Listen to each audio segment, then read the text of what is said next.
नमस्ते। उम्मीद करते हैं कि आप लोग बहुत ही अच्छे होंगे। आप सभी को पता ही है कि प्रधानमंत्री ग्रामीण आवास योजना के तहत लाभ देने के लिए बिहार में ही नहीं बल्कि पूरे देश में जो है सर्वेक्षण कराकर जो डेटा है ना उसको यहाँ पे कलेक्ट किया गया है। बहुत सारे लोग ऐसे हैं जो कि सर्वेक्षण का फॉर्म फिलअप किए हुए हैं, वो चाहे आप खुद से फिलअप किए हुए हैं सेल्फ सर्वे के माध्यम से या फिर आप जो है अपने आवास सहाय के माध्यम से फिलअप करवाए हुए हैं। उन सभी के मन में ये सवाल है ना कि हमारा जो वेटिंग लिस्ट है कब आएगा, कैसे हम उसको चेक कर पाएंगे और किस तरह से जो है लिस्ट में नाम जुड़ेगा।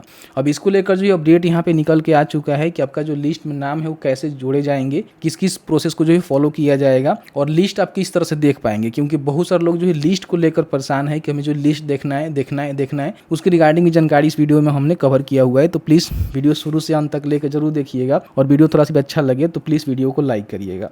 सबसे पहले यहाँ पे देखेंगे तो मेरे पास एक पेपर का कटिंग है जिसमें बताया गया है कि आपका जो वेरिफिकेशन है ना 3 स्तर पे किया जाएगा। जैसे कि मान लीजिए आपने फॉर्म को भरा हुआ है तो इसका जो है 3 स्तर होगा। पहला जो आपका पंचायत स्तर होगा उसके लेवल वेरिफिकेशन होगा, देखा जाएगा कि वाकई में आप सारे पात्रता को फुलफिल करते हैं कि नहीं करते हैं जो आवास के लिए रखा गया है। फिर आपका जो है वेरिफिकेशन करके प्रखंड स्तर पर भेज जाएंगे, वहाँ पे आपका वेरिफिकेशन होगा, वीडियो के थ्रू देखा जाएगा, अनुमोदन किया जाएगा और फिर इसको जो पंचायती राज प्राधिकारी के कार्यालय आपके जिले में होते हैं वहाँ पे इसको जो है सेक्शन के लिए भेजा जाएगा। ठीक है, और वहाँ पे क्या होगा कि सेक्शन होने के बाद जो एक लिस्ट यहाँ पे बना दिया जाएगा। उस लिस्ट को बनाकर आपके जो भी ग्राम पंचायत है ना वहाँ पे भेज दिया जाएगा मुखिया जी के पास। क्योंकि आप सभी को पता ही होता है कि इसका जो ग्राम सभा लगता है ना उसी के माध्यम से अनुमोदन करके जो है राशि दी जाती है। तो जो लिस्ट फाइनल हो जाएगा उसको जो वेटिंग लिस्ट बोला जाएगा, जिसमें जिनका भी नाम आएगा समझिए कि उनको आज नहीं, कल नहीं या फिर आने वाले समय में, मतलब हो सकता है कि चलिए रिसेंट में आपको लाभ ना मिले लेकिन आने वाले कुछ समय में आपको जो है उसी लिस्ट के आधार पे बेनिफिट दिया जाएगा। क्योंकि आप सभी जानते ही हैं कि 2018 में कि 17 में सर्वे हुआ था, उसी के बिहाफ पे 2024-25 तक लोगों को बेनिफिट यहाँ पे दिया गया। क्योंकि इसका जो नाम है ना वो ऐसे नहीं जुड़ता है, हर साल नहीं जुड़ता है। एक बार जो है सर्वे होता है, सर्वे में जो भी डेटा है उसको कलेक्ट कर लिया जाता है और उसी लिस्ट के आधार पे कई सालों तक जो है बेनिफिट यहाँ पे दी जाती है। ठीक है, तो अब यहाँ पे वहाँ से मान लीजिए लिस्ट तैयार होकर के जो भी पंचायत में भेजा जाएगा, पंचायत के माध्यम से इसका अनुमोदन किया जाएगा और जैसे ही मान लीजिए बिहार में जो निर्धारित किया गया आवास है, जैसे कि मान लीजिए जो भी है 6 लाख है, 5 लाख है इस वित्तीय वर्ष में, उसके हिसाब से क्या होगा कि जो भी लाभुक है ना उनका सिलेक्शन करके उनको बेनिफिट दिया जाएगा।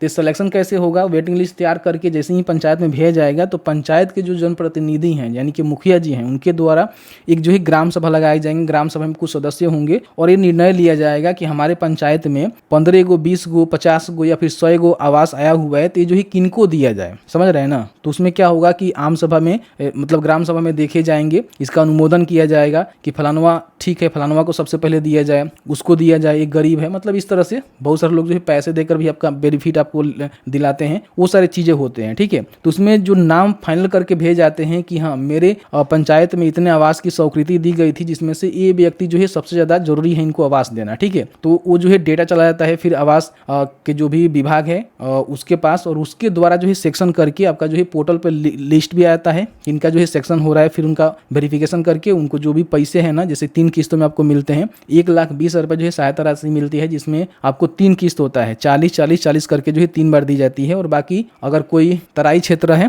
ठीक है, वहाँ पे 1,30,000 भी दी जाती है और आपको अलग से जो है लेटरिंग बनाने का जो है 12,000 रुपये तक सहायता राशि, अनुदान राशि दी जाती है। ठीक है, तो ये सारे पैसे आपको मिलते हैं जो आपको सेक्शन होने के बाद अगले कई सालों में आपको दी जाती है। इतना आसान नहीं है बेनिफिट आपको मिल पाना। ठीक है, तो इस तरह से मैंने आपको पूरी जानकारी बताया। बाकी आप लोग कहेंगे कि हम इसका लिस्ट कैसे देखेंगे, तो लिस्ट आप खुद से ऑनलाइन अभी तक नहीं देख सकते हैं क्योंकि मैंने पोर्टल पर भी देखा, हो सकता है कि फ्यूचर में इसको अपलोड कर दिया जाए लेकिन अभी तक अपलोड नहीं किया गया है। जब तक आपका फाइनल लिस्ट तैयार नहीं होगा, मतलब वेटिंग लिस्ट तैयार नहीं होगा, तब तक आप नहीं देख पाएंगे। अभी ये अंदर प्रोसेस है, वेरिफिकेशन प्रोसीजर में है। जैसे ही कंप्लीट हो जाएगा तो आपके ग्राम पंचायत में आ जाएगा, तो वहां से जो भी हेड है ना मुखिया उनके पास आता है तो वहां से चेक कर सकते हैं, नहीं तो पोर्टल के माध्यम से भी चेक कर पाएंगे वेटिंग लिस्ट। उसके लिए हम अलग से वीडियो ला देंगे जब यहाँ पे पब्लिक हो जाएगा। ठीक है, तो इस तरह से मैंने जो है पूरी जानकारी बताया। अगर आपने भी फॉर्म को भरा हुआ है तो इन बातों को विशेष रूप से ध्यान रखेंगे कि इतना जल्दी आपको आवास नहीं मिलेगा, थोड़ा सा आपको वेट करना पड़ेगा। ठीक है, तो इस तरह से मैंने पूरी जानकारी बताया। बाकी आपके मन में कोई भी सवाल होगा इस वीडियो से रिलेटेड आप हमें जरूर बताइएगा, जहां तक हमारी नॉलेज होगी हम आपके साथ साझा करने की पूरी कोशिश करेंगे। बाकी अपने फॉर्म को नहीं भरा हुआ है तो आप मिस कर चुके हैं क्योंकि इसका जो डेट है वो निकल चुका है। अब यहाँ पे प्रधानमंत्री ग्रामीण आवास योजना का जो सर्वे का फॉर्म है ना इतना जल्दी फिलअप नहीं होने वाला है। तो बस